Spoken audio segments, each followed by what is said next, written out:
Baik dokter, mungkin dokter menemukan nggak ya dok ya, di lingkar pertemanan, intinya banyak sekali lah dok mengeluhkan, wah saya ini punya asam lambung nih. Biasanya masyarakat yang mengeluhkan sekedar saya punya asam lambung itu apa sih dok yang dialaminya? Oke, jadi pada tahap awal itu seringnya nyeri di ulu hati, ya. Jadi di perut bagian atas, di bagian tengah. Hmm. Kalau itu tingkat lanjut bisa seperti terbakar. Kemudian mual, rasa mual atau tidak nyaman untuk makan. Jadi ketika makan bisa muntah sampai derajat berat itu sampai muntah, Hmm. begitu Mas. Nah, itu tahap-tahap awal gitu. Kalau tahap lanjut itu bisa terjadi perdarahan, jadi muntah darah. Itu bisa terjadi gitu. Itu kalau memang masalahnya di lambung. Nah, ada juga keluhan lain yang mirip-mirip seperti batu empedu. Nah, itu juga sama keluhannya, seringnya itu mirip dengan asam lambung itu tadi. Ya. Diobati lambungnya, tetapi ternyata ada masalah di empedunya. Jadi memang butuh pemeriksaan-pemeriksaan penunjang yang lain yang akan menegakkan ke diagnostik pasti begitu. Berarti memang ya itu tadi dok ya, apa kemungkinan penyebabnya banyak ternyata ya. Ya, Baik dokter, kalau kita berbicara soal faktor penyebab dokter, tadi sudah disinggung juga soal pola makan dokter. Ini maksudnya bagaimana dokter, efek pola makan terhadap asam lambung? oke. Pola makan itu artinya kita bicara masalah gaya hidup ya, gaya hidup Ya. biasa. Ya. Nah, yang jadi masalah itu kalau satu zat-zat yang mengiritasi lambung sih apa sih dok? Gitu kan? Hmm. Kalau dalam jumlah banyak, kalau dalam jumlah wajar mungkin oke lah ya, nggak Ya. menimbulkan masalah. Satu, merokok. Merokok itu salah satu gangguan bisa terjadi di lambung. Kedua, sering mengkonsumsi kopi dengan kadar berlebihan. Kalau masih dalam taraf wajar, oke lah. Tapi kalau terlalu Hmm. berlebihan tiap hari sampai beberapa gelas, nah itu juga bisa mengiritasi. Nggih. Jadi Ya. ada juga masalah-masalah kayak penyakit yang lain seperti, mohon maaf, alkohol. Hmm. Nah itu juga bisa mengiritasi, gitu nggih. Jadi Ya. ada juga makanan-makanan yang terlalu pedas, keseringan, gitu, bisa juga atau terlalu asam. Nah itu juga bisa mengiritasi lambung kalau dalam jumlah banyak dan berkelanjutan. Seperti itu, Mas Rosi. Ini sepertinya pola makan yang disinggung ini lekat banget dengan Ginsi nih dok. Ginsi kan suka minum kopi, suka jajan pedas gitu. Ya, Tadi saya berbicara soal tim, kalau saya akan taping tema ini tuh langsung pada itu gini dok. Wah relate banget itu kayak gitu dok. benar. Jadi Hmm. memang sekarang perubahan gaya hidup, terutama Gen Z ya, Iya. itu sekarang banyak sekali makanan yang fast food, ya, bisa cepat saji itu banyak sekali dan komposisinya pun beda dengan zaman orang tua atau kakek nenek kita zaman dulu.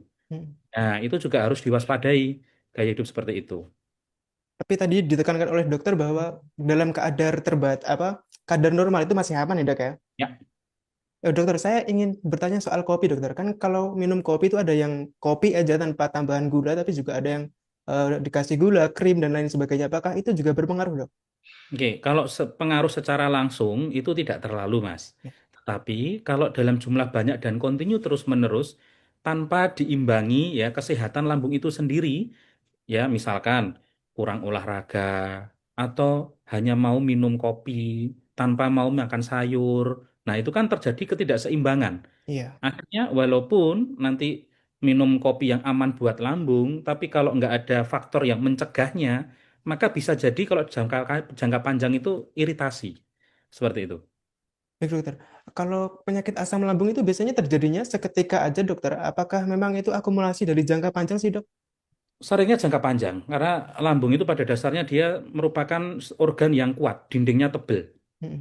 ya, dan dia terjadi keseimbangan yang teratur. Oke. Ya, tapi kalau jangka panjang ditambah dengan apa tadi zat-zat kimia tadi, ya, itu akan menjadi penyakit kalau sudah lama. Kalau kita berbicaranya soal stres, dokter, apakah ini benar kalau orang yang keseringan stres berkepanjangan itu juga berdampak pada asam lambung, dokter? Ya, jadi stres itu kaitannya dengan peningkatan produksi cairan lambung atau asam lambung itu.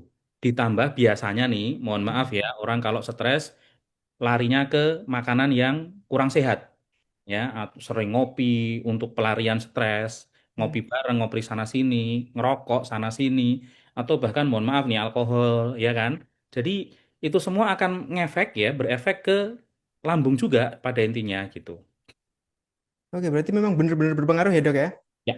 Dan yang disinggung tadi, Dok, pertama, rokok itu kan saya pikir hanya masuknya paru-paru ya, ternyata juga berpengaruh juga nih ke lambung juga ya, Dok ya. Sangat, sangat, Mas. Jadi rokok itu juga bisa ngefek ke semua organ gitu. Terutama paru jelas ya, karena itu Mm-mm. sistem pernapasan. Juga lambung dan itu kan masuk ke pembuluh darah. Iya. Sebenarnya dia bisa bikin apa seperti sumbatan kalau jangka panjang ya. Mm-mm. Sumbatan pembuluh darah, kemudian kekakuan organ, ya, macam-macam yang lain. Karena tanpa kita sadari sebenarnya banyak masalah yang terjadi karena rokok. Memang tidak semua orang mengalami hal yang sama seperti itu. Tapi risikonya meningkat begitu ya, Dok ya. Ya, benar.